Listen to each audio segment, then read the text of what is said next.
I was flying a Mark 31 Vampire on an army demonstration at Puckapunyal, and they put up some 44-gallon drums of oil, and the idea was to set these things on fire. We were firing a mixture of ball, tracer and HE rounds, but they put the darn target on top of a concrete tank and didn't tell us. And I ended up with one of the ball rounds coming back and coming into the cockpit with me and floating around in there, and that wasn't very clever, I must say. So I kept that one and took it back to Laverton from whence I came.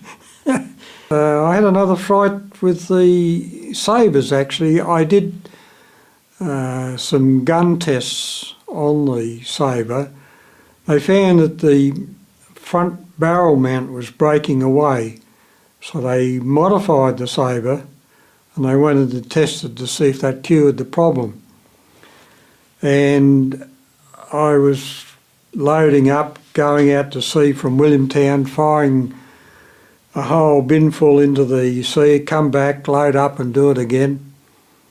And I think after the third sortie, I then changed the gun and changed the barrel and went up again, and they left out one of the seals in the gun. Now the Aiden gun was like the old 38 rotating chamber type gun, and when it came the time for this particular round to fire, the gases went out the barrel, but a lot of the gases went into the gun bay, blew the side off the aeroplane, which came up and took the canopy off, so I was sort of riding in a sports aeroplane.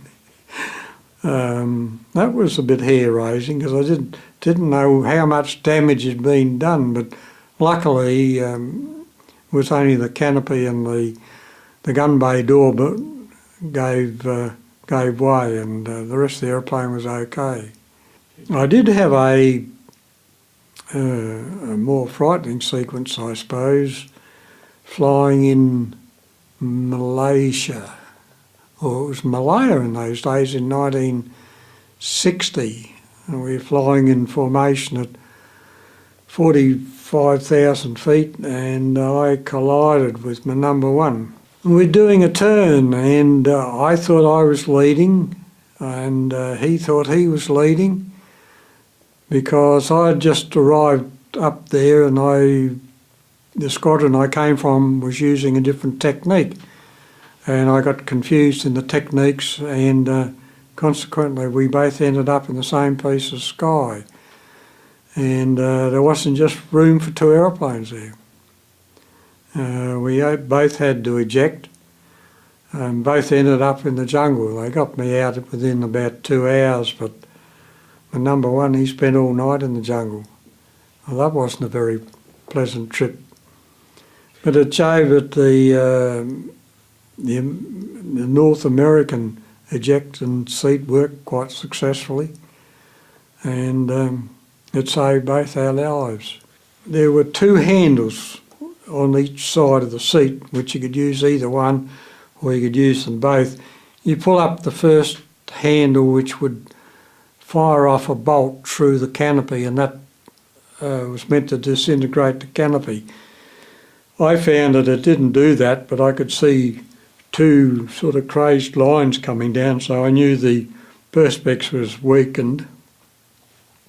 When you pull those up, it releases the second handles, which actually fire the cartridge. The North American seat only had one cartridge, so you got quite a boot from that, and to send you out, unlike the Martin Baker, which has got two cartridges, one to get you going and one to keep you going.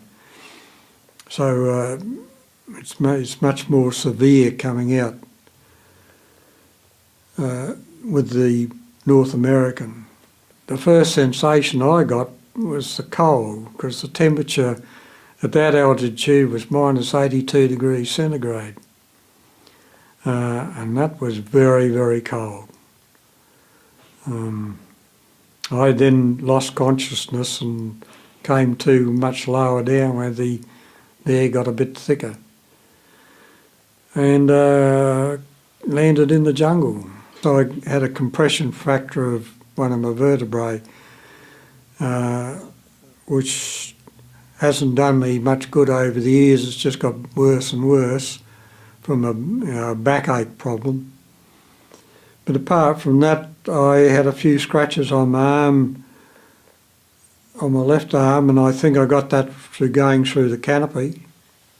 When I landed, I could reach out and touch the base of about a 200-foot cliff, and I was suspended over a creek which had a fallen tree in it, and I bounced off that tree and broke a couple of ribs. So I wasn't very comfortable at that stage, but it didn't stop me from walking out of the jungle. I wasn't that far from a paddy field, and they walked me out. They had a chopper down there and took me back to base at Butterworth.